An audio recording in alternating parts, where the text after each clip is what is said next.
We reject the ideology of globalism, and we embrace the doctrine of patriotism. Not only will this tax plan pay for itself, but it will pay down debt. There are moral and legal obligation questions that I think we'll have to wrestle with as a society. When we as people go wobbly on the truth, we go wobbly on America. All you have to do is look at the numbers, look at what we've done. And this is only the beginning.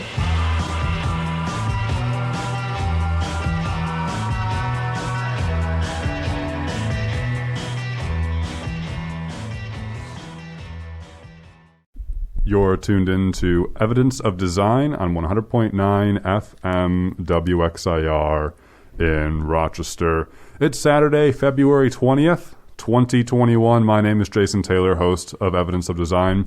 I'm also joined in the WXIR studios by my good friend and co-host, Mary Lawrence. Good morning. We will most likely be joined on the phone by our other good friend and co-host, Matt Treadwell. Folks, we are really excited to be back live for you wherever you're tuning in, whether it's in Rochester on the dial at 100.9 FM WXIR, or if you're from anywhere else, if you're tuned in live via WXIR's live stream, such as via TuneIn Radio, we welcome you here. It's been several months since we've been able to do a show live, and we're really excited to be able to be here. You know, because of COVID-19, now things are kind of starting to open back up, although, of course, the threat of the virus is still very much out there. Regardless, we'll take what light we can find. Because we're live, it means that you can give us a call, 585-219-8889. Feel free to give us a call at any time throughout the hour, 585-219-8889. I believe we have a caller right now. Does this happen to be co-host Matt Treadwell? Hi, it's Matt from Webster. Matt from Webster, what's going on? Thanks for joining us, Matt. You're also live too with us, but just kind of not in the studios. Welcome back. Thanks. So why would anyone call in? On today's show, we will be covering the minimum wage. There's a lot in the news right now. Democrats are proposing to increase the minimum wage nationwide to $15 an hour. Zoom into local news. The University of Rochester just announced that it is raising the minimum wage for all of its employees to $15 an hour by the end of next year. We will be talking about the minimum wage this hour, why we think it would be a good idea to raise the minimum wage, and to look at what some leaders are saying about it on both sides of the aisle and also locally. What are some arguments for raising the minimum wage? What are the arguments against raising the minimum wage? You know, it looks like on the federal level, Democrats might have a chance here to raise the minimum wage to $15 an hour by 2025, thanks to the work of Senator Bernie Sanders, among others. We'll be talking about that and more on today's show. Our show is all about critiquing income and wealth inequality. We think there is way too much economic inequality in society, and we think this economic inequality bleeds down into all other aspects of our society and manifests as symptoms, not causes. What I mean by that is the ostensible anger by the right towards illegal immigration. For instance, I think that anxiety, that antipathy towards so-called illegal immigrants and the so-called threat of them stealing our jobs is just a manifestation of the fact that our country fails to provide a livable wage and, long-term sustainable, meaningful jobs for its citizens. And therefore, instead of blaming the economic system, our anger and our anxieties becomes to manifest towards scapegoats and other issues that aren't the root cause of our economic inequality, such as immigration. So we covered that and more on this show. We're glad you can join us. And again, give us a call, 585-219-8889 on Saturday, February 20th. I also should say that I believe, are live streaming for the first time on RCTV. It's a great opportunity that WXIR, the radio arm of RCTV, has. So some of the shows are able now to live stream both on the air, 100.9 FM, and also through the TV tubes. You know, it's all a series of tubes, folks, whether it's the internet or the TV or the radio. It's all just a series of tubes. So I believe we're live streamed on RCTV. You can check us out, channel 1301 if you're in the city, or on Apple Stream, Fire Stick, Roku, or the RCTV live stream via the RCTV webpage. It's good stuff. Multiple ways you can join us. And if you want right now, Jason, we're on camera 1 if you want to give a wave to our listeners or watchers. So I have notoriously bad eyesight, and I can, like, sort of make out. I might be those. I look like, basically, I see 6 pixels of myself from far away.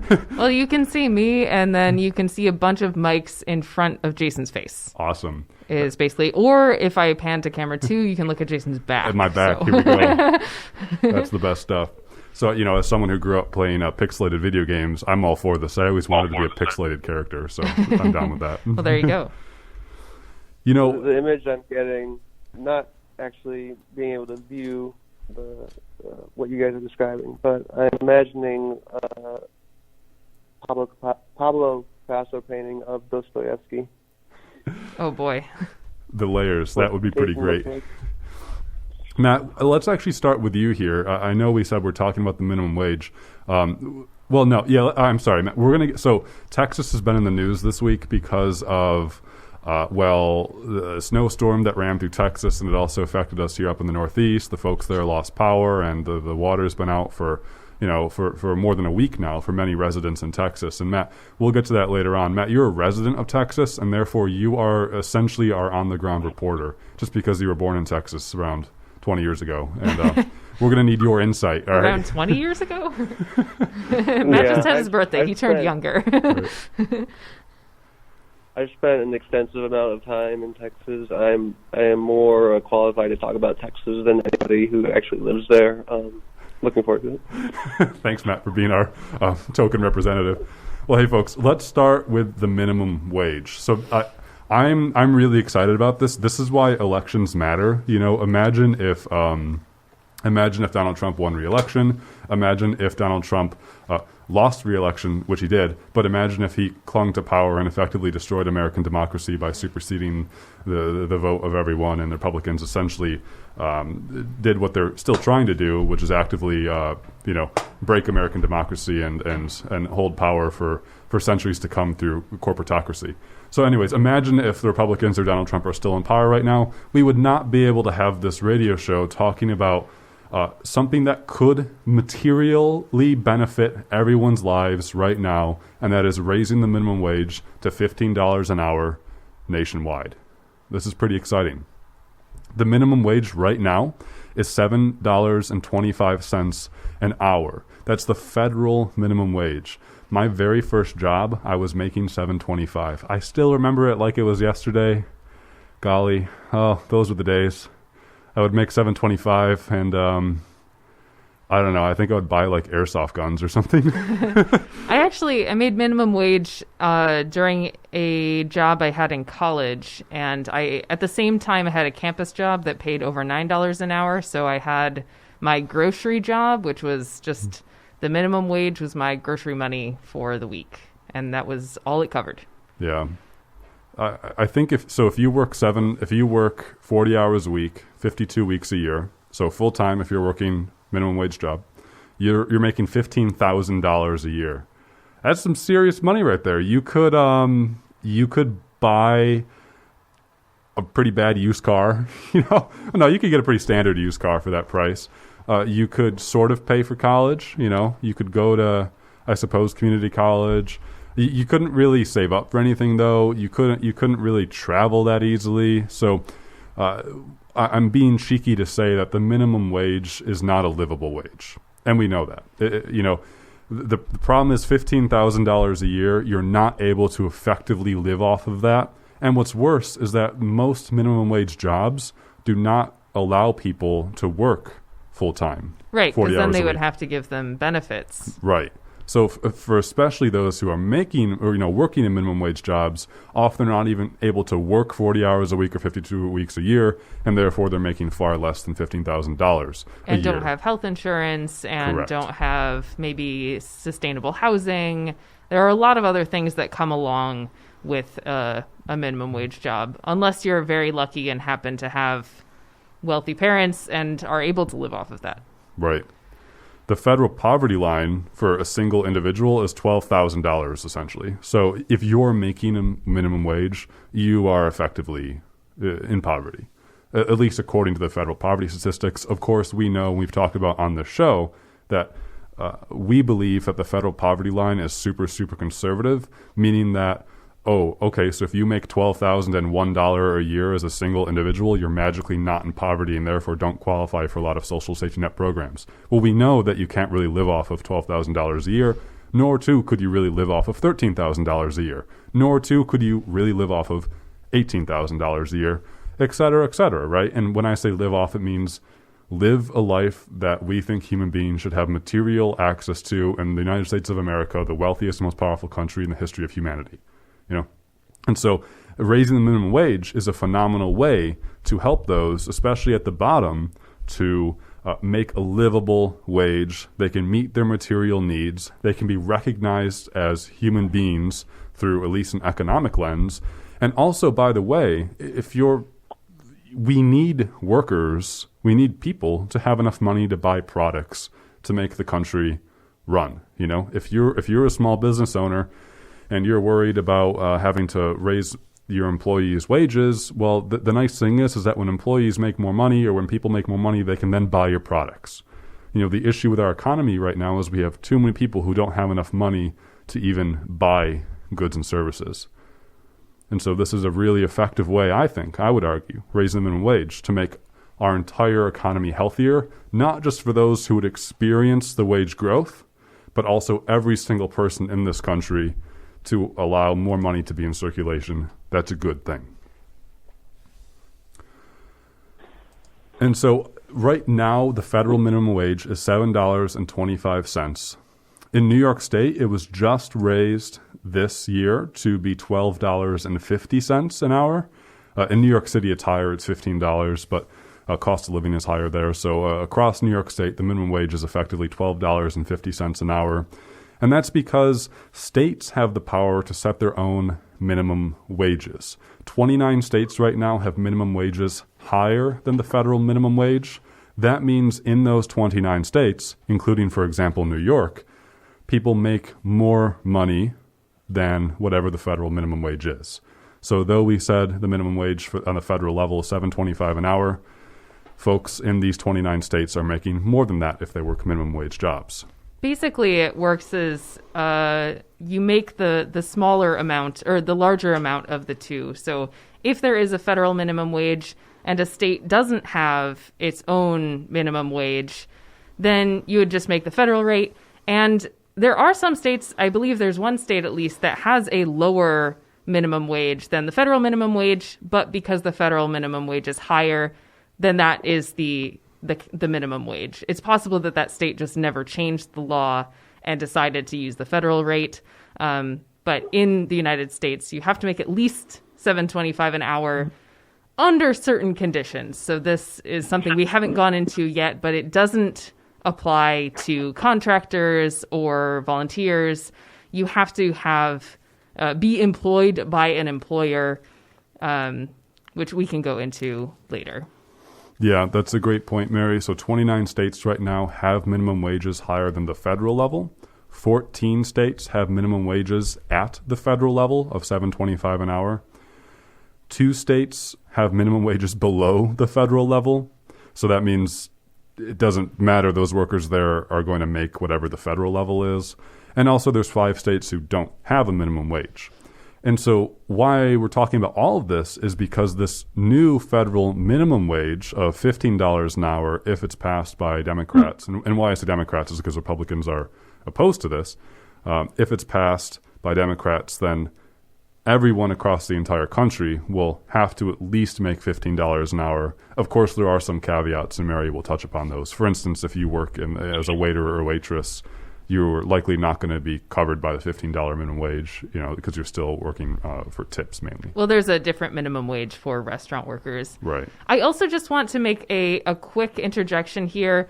I didn't actually click the go live button earlier because I didn't I haven't done this before, and we just went live about 2 minutes ago, so we're now on video. If you happen to be near your computer, you should be able to check us out on Facebook on the WXIR page. And you can write us comments. If you don't want to call in, you can leave us a comment and we can respond to it that way. Or check us out, channel 1301 or RCTV's live stream. You can also give us a call, 585-219-8889. You're listening to Evidence of Design on 100.9 FM WXIR in Rochester. We're talking about the minimum wage this hour. So here's where we stand. Democrats are proposing on a federal level to pass a $1.9 trillion economic stimulus package. President Biden had proposed this for a while, even when he was president-elect, and it looks like Democrats are trying to pass this measure through what's called the budget reconciliation process. All you have to know about that is it's a symptom of how our democracy is broken, such that in order to pass any major legislation in this country, we have to do it through these arcane and bureaucratic methods to get things passed, because otherwise there's no bipartisan cooperation and things don't get done. And, you know, I'm not saying that's wholly good or wholly bad. For instance, Republicans used the budget reconciliation process to pass their 2017 Tax Cuts and Jobs Act, and I'm glad Democrats didn't support that.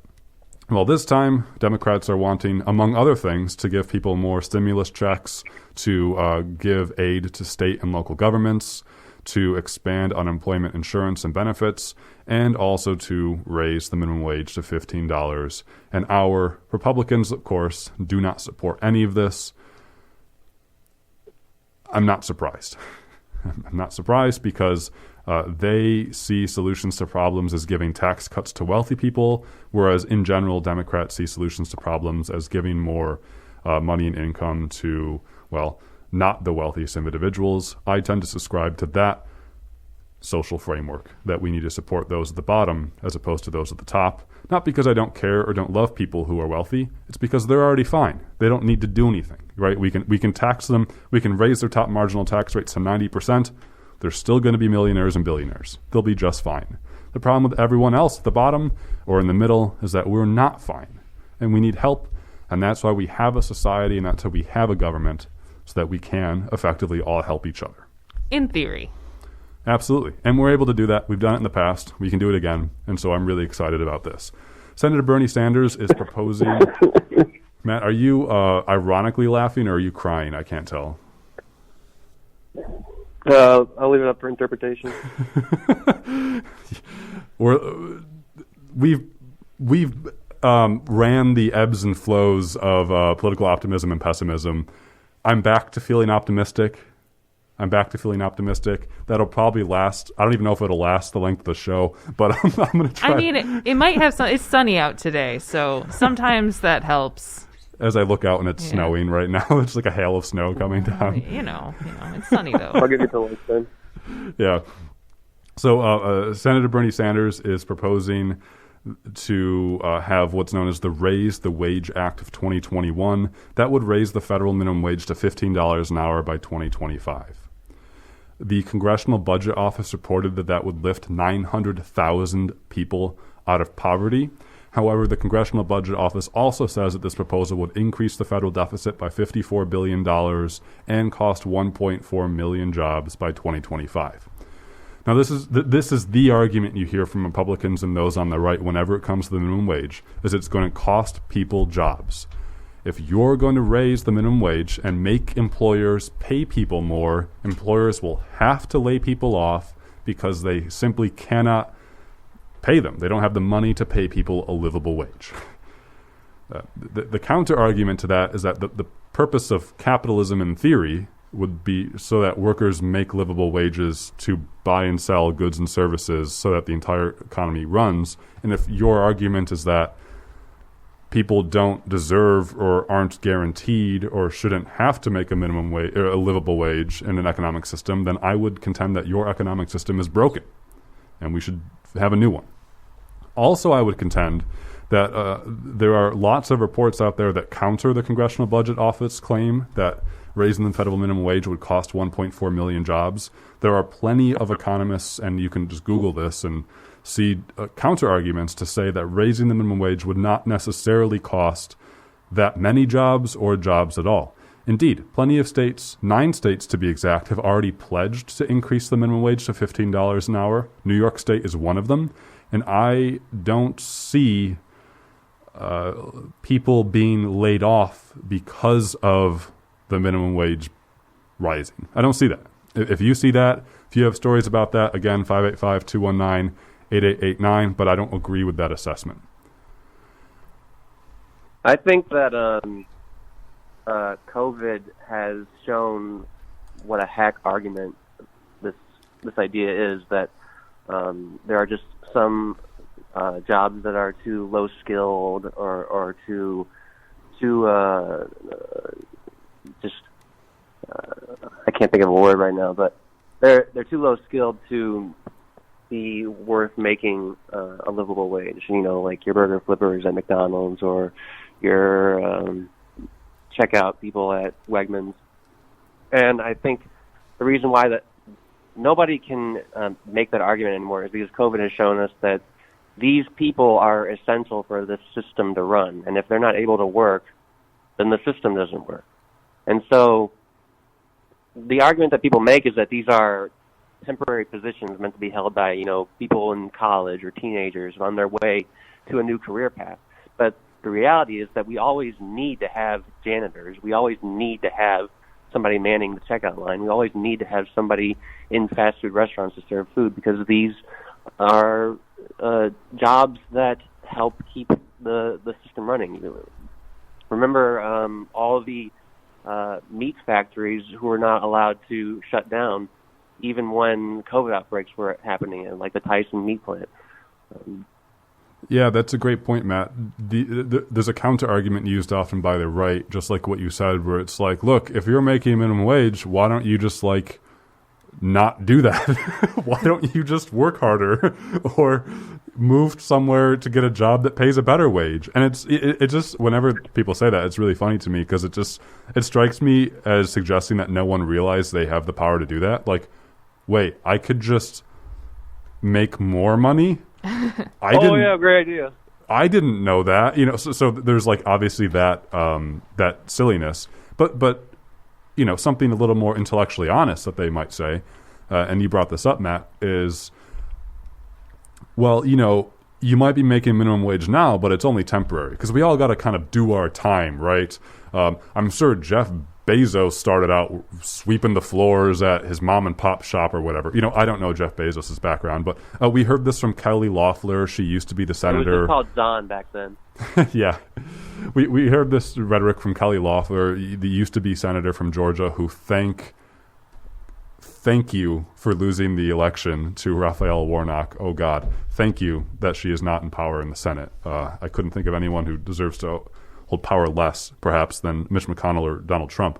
But she said over and over again, well, you know, in college I worked a job for low wage, and I made it into being a billionaire now, and my husband and I run the New York Stock Exchange. It's like, so it's an intellectually dishonest argument, because you're in this system, you're always going to have people who need to be the underclass in capitalism. You're always going to have people who need to be, as you said, Matt, the burger flippers, the janitors, the call center workers, the clerical staff. And in this economic system, we have arranged for those people to be the underclass. We have arranged for them to have poor benefits. We have arranged for them to not have good pay.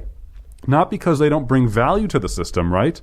In theory, in capitalism, you should get paid according to the value that you produce for society. I would love to see us... Yeah, that's something that really should be emphasized, is that the value that these people bring is not the value of the wages that they're making. They're not being compensated at all for the value that they bring to the work that they do. And the reason why is because this system can only function if people are being exploited. Absolutely. And that exploitation manifests as low benefits, poor wages, and also social alienation, you know, being looked down upon and having snobbed your nose at. I would love to see our society operate without any call center staff, clerical workers, custodians, burger flippers, pizza makers. To give one great example, if you work at a pizza store, pizza shop, I don't know, you probably make in New York State, you might make at least $12.50 an hour because that's the minimum wage. So you might make between $12.50 to $15 an hour. I'm not sure. I've never worked in a pizza store, but I did, and I made minimum wage. Right. So you're certainly not making a lot of money if you work at one of the local pizza joints. Again, give us a call, 100.9 FM WXIR 585-219-8889 if you have a minimum wage story to share. But let's say you work at this pizza place, you make minimum wage, $12.50 an hour. What does a large pizza go for nowadays? $20? $20 a pizza?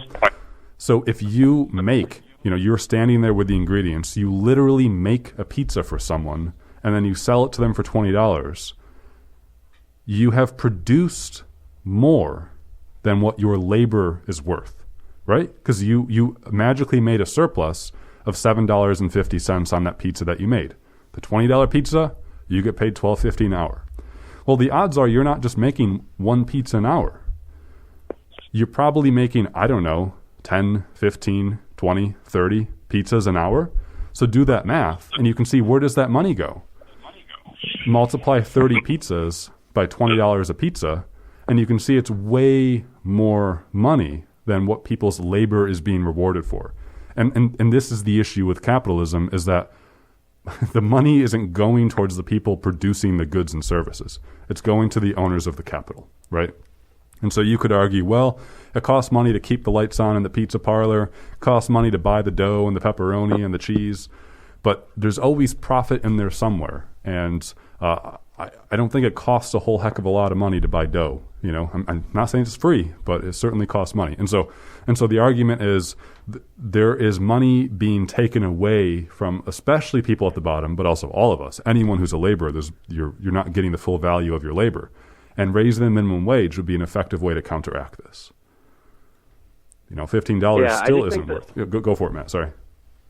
That's all right. I think the point to emphasize is that the common sort of conservative argument is that these are not jobs that are meant to be held forever. These are stepping stones on your way to the top.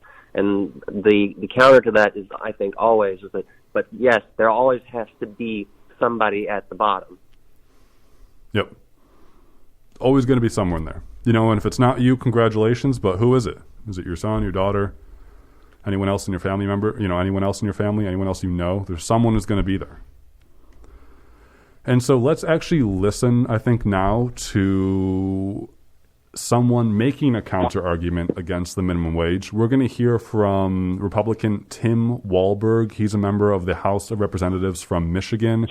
This is a statement he had to make on the House's Education and Labor Committee earlier this month. It's around a 2-minute clip. We'll stop it several times to provide some analysis, but we're going to hear a counter-argument now to raising the minimum wage. You're listening to Evidence of Design on 100.9 FM, WXIR in Rochester. For now, let's hear what Tim Wahlberg has to say, House of Reps member on the minimum wage.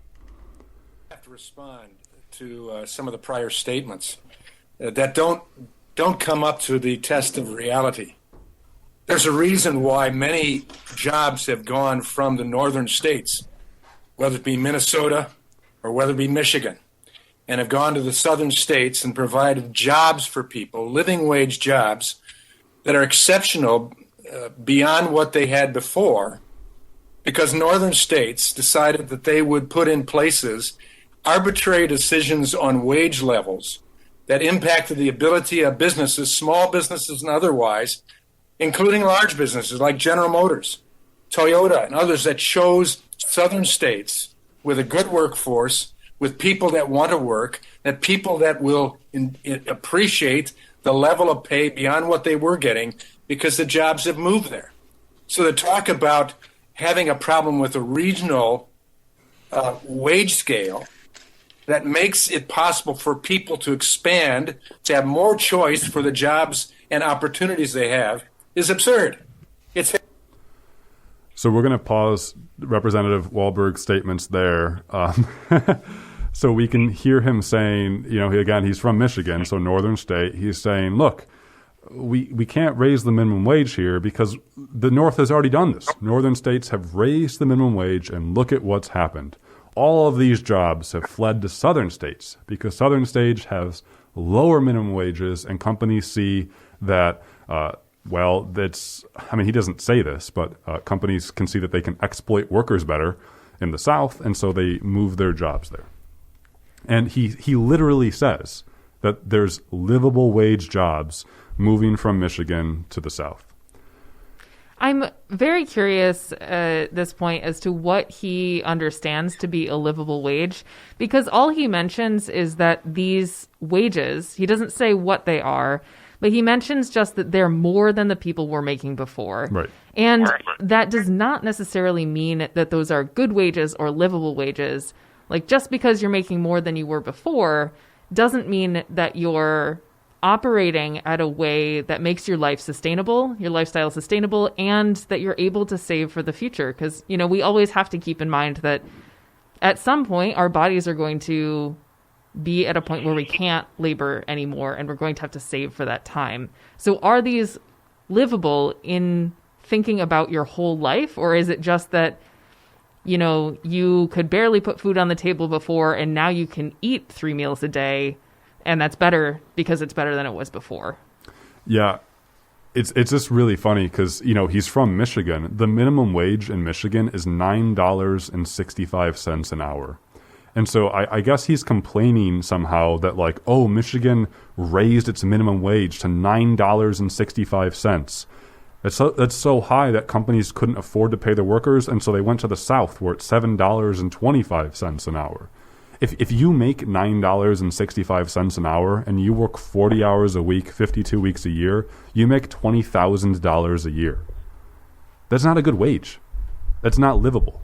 It's literally not livable, as you said, Mary, because you can't save for your hopefully eventual retirement if you even have the luxury to retire, nor can you do things that we would expect the so-called normal American family to want to do, like save up for a good college, go on trips, buy consumer goods that are fun, And in this, too, we're always saying this, assuming that people who have minimum wage jobs are working full time. Mm-hmm. And that's often not the case, because companies, in an effort to exploit their workers, will make it so that hours are under full time so that they don't have to pay benefits. So that means that if someone who makes minimum wage has a health issue, how are they going to be able to pay for that? They'll have to pay for it out of pocket, or they'll have to pay for their insurance out of pocket, which is massively expensive. Yes.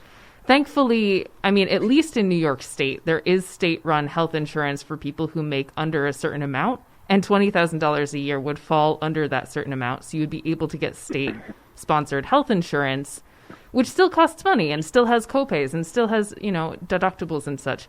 So it's not a full answer, but it is something. I don't know how many other states have that, but it is, it's a huge issue. Yeah, yeah.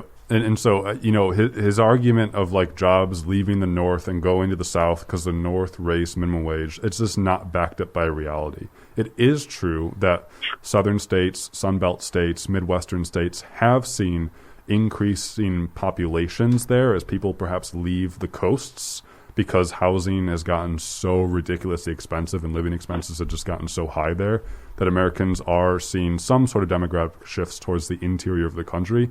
But I would heavily argue, and I don't think this is backed up by research, that it's because of minimum wage laws and increases, especially when he's talking about, Representative Wahlberg here is talking about a minimum wage in his state at a paltry $9.65 an hour.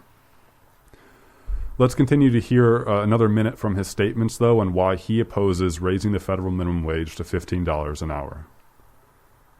It's hypocritical to say that we care about people, but we want to take jobs away from them. And in fact, that's what is being done with a mandatory federal minimum wage act, regardless of what it is. If $15 an hour is where we ought to go, maybe we ought to go to $20 an hour. Why stop at 15? I contend for you that I wish we had the jobs back in Michigan that we gave away by doing some of the misguided things that are being talked of in this legislation. And hopefully Michigan will learn and will bring jobs back so that people can stay in the homes that they were raised in and love the place that they're at and compete better with the southern states as well. That's just an example of the absurdity of talking about a minimum wage and going against regional standards. We are not all equal in the sense of how we live, what we desire, what we need. The beauty of America is we have choice, where we can move and where we can find a job. Sadly, what we're doing with this type of thing is pushing people in directions they don't want to go. And with that, I yield back. I think Wahlberg has the right idea. I mean, why stop at 20? I think it should be 30. I mean, I do think that there's some truth to that too. I mean, at the moment, the argument for going to 15 stops at 15. And I don't think he's wrong. The minimum wage should continue to grow as living standards grow, as housing prices grow. All of these things have to grow, so the minimum wage should grow too. But that's certainly not what he's getting at in his statement. I am totally going to make a shirt now of Wahlberg's face that says, "Why stop at 15? Let's go for 20." Just expropriate the quote. I don't know. That's a good point, Matt. You're not going to make the shirt, though. You're going to pay somebody to make the shirt, and you better pay them at least the minimum wage to make the shirt. Well, I was thinking I could try to do the federal. I was thinking I could pay him $7.25, even though it's New York, because it's all about the profit, baby, and I want the profit. Okay. So, Matt, did you catch that he said that if he wanted to make more, you could just move and make more? Yeah, like that was very reminiscent for me of people who criticize or are very critical of immigrants coming from Mexico and other South American. Mexico isn't in South America, but Latin American immigrants saying why do they come here? We don't want them. We don't like them. And it's they're coming here because they're often the places that they're leaving, they either can't make enough money to survive, or they're being persecuted by their government or their other existential threats. And so the idea that people have a choice or the ability to just do as they like, if you don't want to be making $7.25 an hour, just get a different job. You lazy bum. It's not based in any sort of reality that is lived by many of Wahlberg's constituents. Right. And would, if we're talking about the minimum wage being $7.25, and if you don't spend any of it having $15,000 in a year, do you have the means to move or to buy a car that would allow you to get another job? Is there infrastructure that allows you to do that? Do you have a family? Can you afford to move the family, find a new school, get a car? There's so many barriers to just moving to get a better job that doesn't allow people to it's not a reality for so many people. Yeah, we all know that it's okay for people to try to move somewhere else to better their living situation, which is exactly why Ted Cruz went to Cancun this week. So we know that's okay because our leaders are doing it. And so if it's that was being smart. Yeah, it was about his family, Matt. Why. He did it for his family. I don't know why many of my relatives living in Texas didn't follow his example and move to Cancun. It's all about the family. And so, it's poor people's fault in this country for making little amount of money because they could just move somewhere else to get a better job. It's also poor people's fault in other countries if they try to move to the U.S. to benefit their living situation because that's unfair to the people who are living here. It's also unfair when we criticize wealthy people for being able to use their money that they worked hard for to go wherever they want, whenever they want, and get whatever they want, whenever they want it. And so, all of that makes sense to me. I'm totally down with living in that sort of society. / It's because these people are gremlins. They're gremlins? They've never this Wahlberg fellow, he's how long has he been a representative in, was it Michigan? Yeah. I don't know. I'll look it up now. It's like, when was the last time he ever had to work for anything? Yeah, he doesn't have the life experience to pass a judgment on the people he's governing. His fundamental reality is entirely different from like 90% of the population, probably. Yeah, it's certainly frustrating, and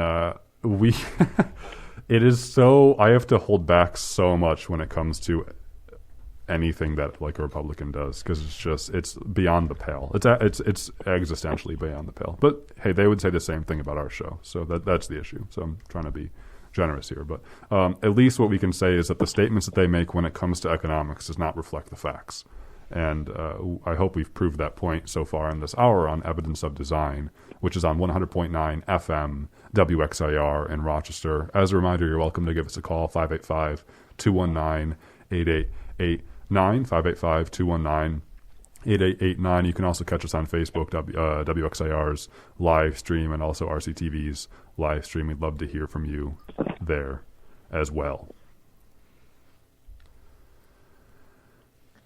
Mary, so we can transition now to talk a little bit about Texas. I think that would be a good transition. But Mary, should we do the briefest backgrounds on why we have a federal minimum wage? Sure. I just think it's a bit of an interesting note to think about not just why we have a minimum wage, but how long we've had it and where it came from. And the idea of a minimum wage, of having one at all, came out most likely out of the Great Depression. So the Fair Labor Standards Act was passed in 1938.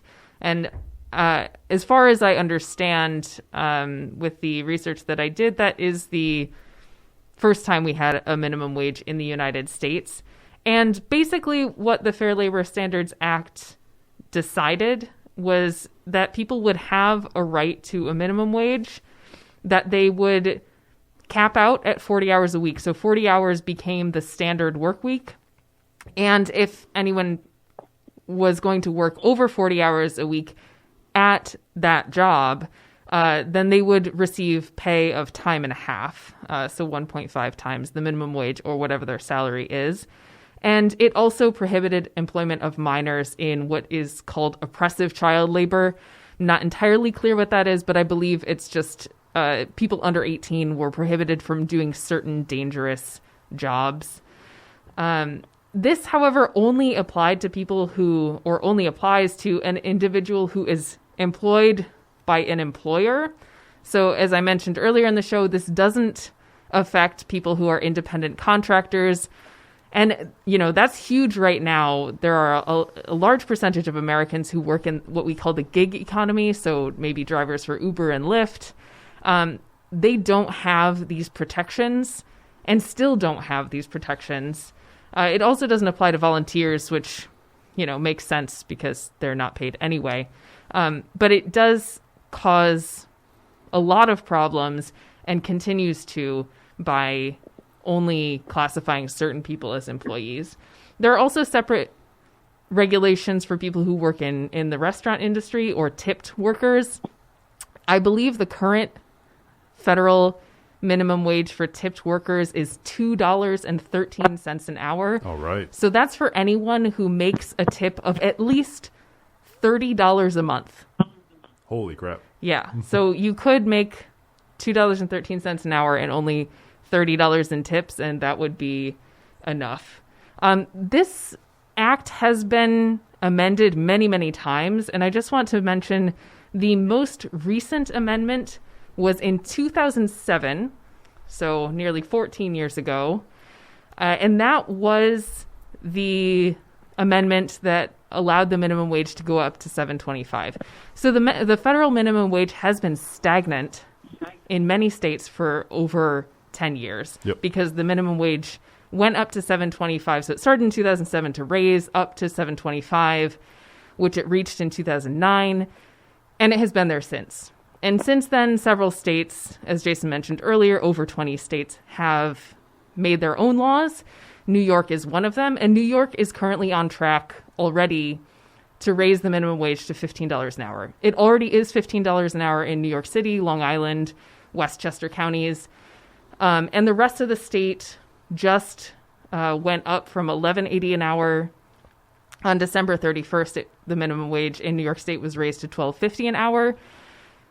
For the past several years, there have been yearly raises of about 70 cents. And at this point, $12.50, it is set to go up to $15 at some point, but there is no set date as to when that will be or any specific regulation as to how much it has to raise annually.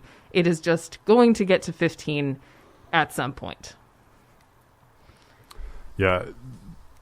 So thanks for that reminder, Mary, that we have a federal minimum wage that was born out of the Great Depression and Franklin Roosevelt's New Deal that promised to make the government meet people's material needs. And that's a good thing. And as we mentioned, that's why we have a government.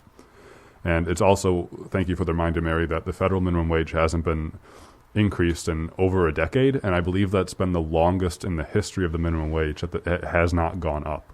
And so we know in basic economics that there's something called inflation, and that money becomes less valuable over time if it's at the same amount. So $10 today, $10, a minimum wage of $7.25 in 2007 is not worth the same as it is right now.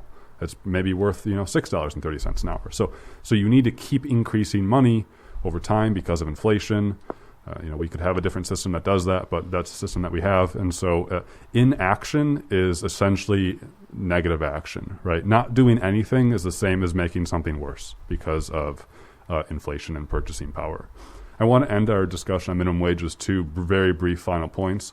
One is that there's lots of reports out there. This one is from the Economic Policy Institute that says that if the minimum wage kept pace with productivity, it would be $24 an hour now. So, according to what the minimum wage was in 1968 and how it met worker productivity, if we still kept on that same pace with how productive we are as an economy, the minimum wage would be $24 an hour. And that goes back to our point earlier saying, in theory, people in capitalism are being paid based on their productivity. We said, and this is really, really important, you have to understand about this economy, is that you never are being paid for your labor equal to your productivity or to your value. You are always being paid cents on the dollar, fractional amounts of what you are truly worth, not just in a fanciful notion as a human being, but literally as a laborer.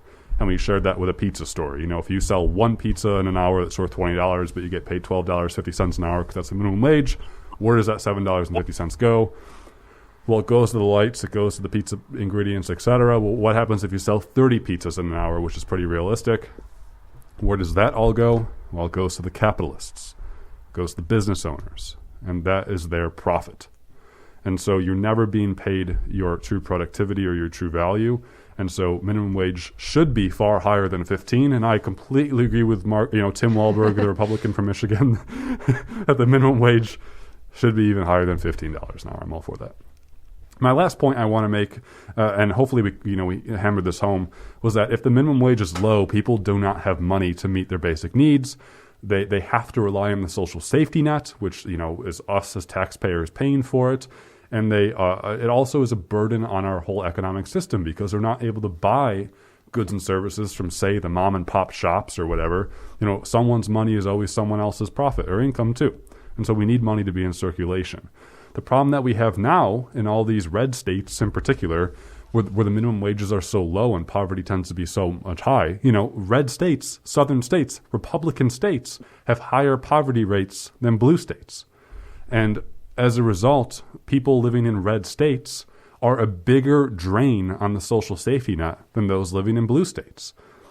They are using Obamacare more than people in blue states. They're using, Medicaid more than people in blue states. And we see this all time and time again, that blue states like New York State subsidize red states like Kentucky, where Mitch McConnell is from. And, for whatever perverse reason, Republicans are fighting against having state and local taxes in federal relief, and Democrats are arguing for that.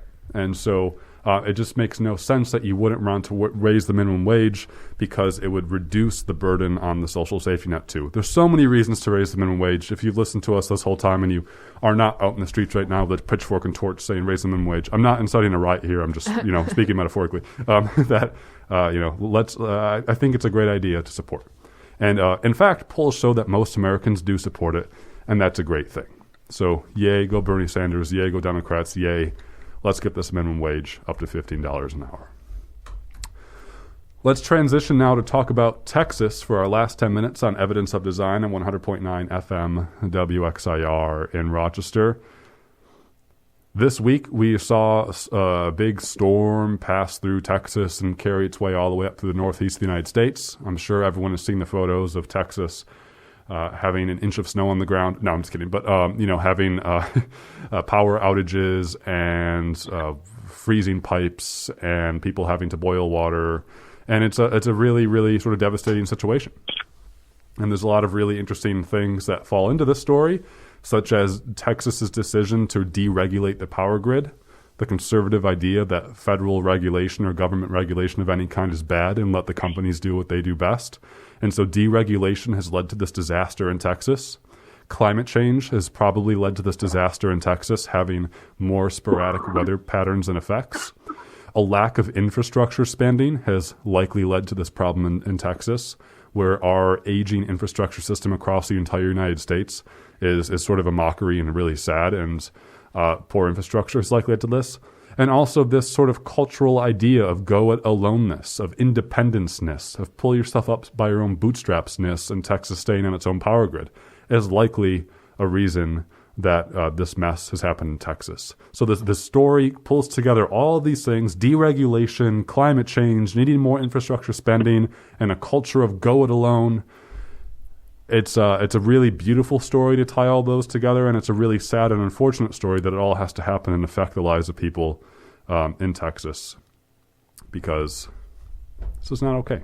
This could have. It's certainly, there will always be disasters, but something like this certainly could have been avoided with better politicians. Yeah, I'd like to share a text message that I got from my dad today, right before the show started. This is just an anecdote of one individual's hardships, but I think it's such anecdotes that are often most effective in getting others to recognize and realize the human cost. Your dad lives in Texas, right, Matt? He does. So he told me today, this week has been such a struggle, trying to stay warm with the power off, trying to stay healthy with no water, spending all day Thursday hauling snow into the house to bottle water for flushing toilets, avoiding people for a year since the pandemic started. I've forgotten what it was like when life was easy. After 3 days on generator power, I have to keep reminding myself that our light switches work now when I walk into a dark area of our house. After several days with no water pressure, I only trust the distilled water for brushing teeth and drinking. I have several gallons of tap water stored in old milk jugs, but that was supposed to be used for cleaning windshields out in the garage. Now it and the bottled water from our reverse osmosis unit are the jugs we use to wash hands and dishes. Hopefully the water system at the ranch survived and we can shower in clean water today. We will bring back about 50 gallons of water in containers for us and friends. Yeah, thanks. This is not the kind of hardships that you would expect anybody in a post-industrial revolution society to be living in. And this is, one of the arguments for even having a capitalist system to begin with is like, yeah, you get rampant social alienation and meaningless labor paid that pays you a non-livable wage, but you get nice things like clean water and heat in winter, and the reality is that we've been so hollowed out by our rampant and our single-minded pursuit of profits that that none of that even exists anymore, and the smallest sort of the whole thing is ready to fall apart in a second, because any society built on this neoliberal capitalist system is a house built on sand. Indeed it is, Matt. Thanks for sharing that story from Texas. Our thoughts are certainly with folks like your dad and everyone else there. We do have to end our show, though, on 100.9 FM WXIR in Rochester. You can always find our past episodes anywhere you get a podcast or on YouTube at Evidence of Design. Big thanks to 100.9 FM WXIR and RCTV for hosting platforms like this as your grassroots stations. It's great stuff. Folks, thank you for being here, too, taking time out of your lives to listen. Let's all continue to advocate for a society that meets everyone's material needs. Thanks for being here. Until next time, be well, be safe, take care, and bye-bye.